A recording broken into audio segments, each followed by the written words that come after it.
I'm sorry to tell you guys this, but you can't have ADHD and be nonchalant at the same time when you're dating, especially. Because with ADHD, you're a 0 to 100 kind of person. You're either all in, 100% invested, hyper fixated, impulsively seeking out connection because you experience limerence with the people you're interested in, or you're at a 0 and you don't feel any interest at all. There's just no chemistry and no connection. So what do you do with that, right? A lot of people with ADHD, they try to inhibit a whole lot. They try to suppress their emotional experiences. They try to pretend like they don't care.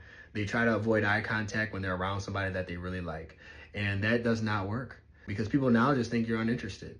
The only way to be nonchalant with ADHD is to look like a robot. It's not who you are. So what's the solution? What's the middle ground? You have to operate more so in your pleasure instinct rather than your pain instinct. And what do I mean by that? Well, when you have ADHD, you have something called rejection sensitivity.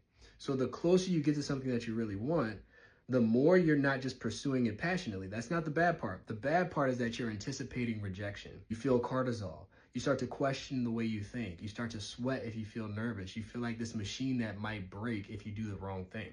And if you don't pursue them in the right way or do everything exactly right, they're going to reject you and you're going to experience all the pain that you experienced in childhood when you were rejected by all the people in your environment that thought you were weird because of your neurochemistry. You have to challenge all those thoughts and you have to pursue more so out of your pleasure instinct, the part of you that is passionate, but also believes in the positive outcome that's going to happen. Honestly, a really good example of people who do this well are narcissists. Why do you think love bombing works for narcissists a lot of the time in toxic relationships? Well, it's because they're pursuing people passionately just like you, but they're operating more in their pleasure instinct. They're anticipating success. There was never anything wrong with you pursuing people in your pleasure instinct. The problem is that you anticipate failure. So to heal, you have to become more aware that the person that you're chasing is not God. They're not someone that can give you heaven and hell. Their breath stinks sometimes, and they're not all that. And yet you can embrace the part of you that does want that passionate connection with someone. I know you're wondering, why? How do I can't snap my fingers and make myself chase someone out of pleasure rather than pain. And I would say you're right. That's why the focus ought to be to build yourself up slowly. Because with ADHD, you're the most habitual creatures on the planet.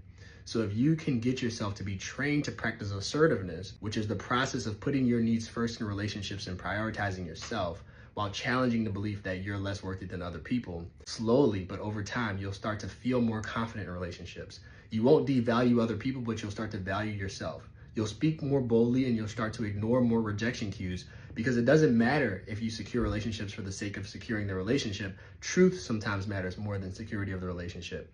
You're comfortable with relationships breaking for the sake of who you are. And the more that you lean into that, the more you'll start to feel securely attached and the more